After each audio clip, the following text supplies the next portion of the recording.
کوئی چیز نہیں چل رہی تھی. لیکن جو مجھے نظر عام طور پہ وہی آیا کہ ساؤنڈ سسٹم نہیں چل رہا, یا اس کی اسکرین نہیں چل رہی ہے, مانیٹر نہیں چل رہا. لیکن جو بندہ میں نے دیکھا انہوں نے کہا کہ اے سی بھی نہیں چل رہا اس کا, اور وہ اب دیکھیں اتنے بندے 2 سے 40-41 بندے تھے میرے اس کے اندر, اور وہ جہاز کا ایئر کنڈیشن سسٹم کام نہیں کر رہا, وہ ایئر ٹائٹ ہے, تو وہ تو پہلے ہی لمحہ فکری ہے. یہ مجھے سمجھ نہیں آ رہی کہ ایسے جہاز کو انہوں نے اڑنے کیوں دیا جب تک اس کا یہ چیزیں چیک نہیں کی گئی. اور باقی جہاں تک مسئلہ ہے کہ وہ بتا رہا تھا اس کا وہ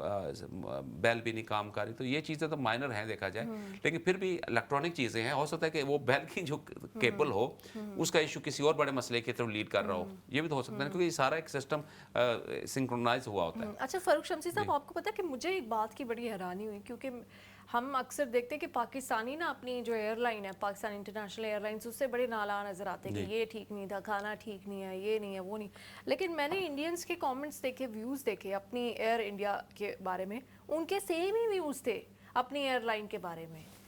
کہ یہ ہمارے طیارے ٹھیک نہیں ہیں, یہ ہمارا عملہ ٹھیک نہیں ہے. تو مطلب 2 ممالک ہیں جو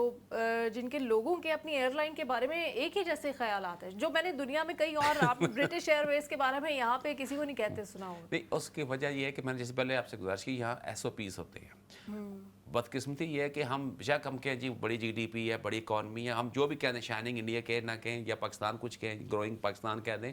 پر بنیادی طور پہ ہم ایک خطے کے لوگ ہیں. مختلف ایتھنیسٹیز ضرور ہیں ہمارے کو, پنجابی, بلوچی جو بھی, لیکن ہم ایک خطے کے. ہمارے مزاج میں 19-20 کے فرق کے ساتھ ایک جیسا ہے,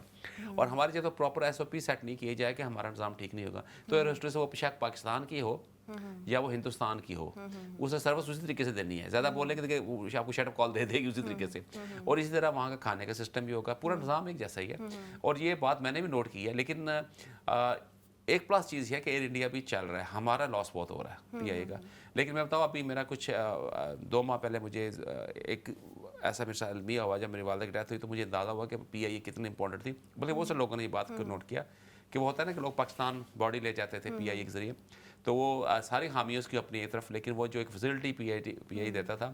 وہ بہت بڑی فیسلٹی تھی. نہیں, میں تو پچھلے دنوں سے جب سے حالات ہوئے ہیں اور آپ نے چیزوں کو ذرا ایک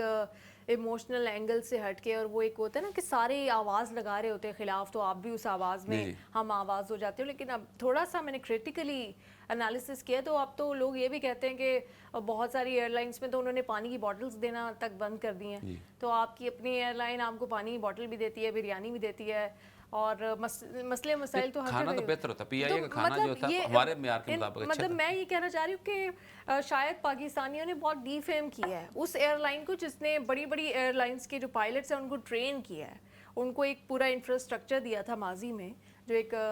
اس کا یادگار اور ایک سنہرا دور تھا, اس کو پھر لوگوں نے بدنام کر کر کے اس نہج پر. دیکھیں, یہ جو ہے نا اپنے چیزوں کو ڈی فیم کرنا, یہ ہمارا قومی بلکہ اس خطے کے لوگوں کا ایک عمومی مزاج ہے.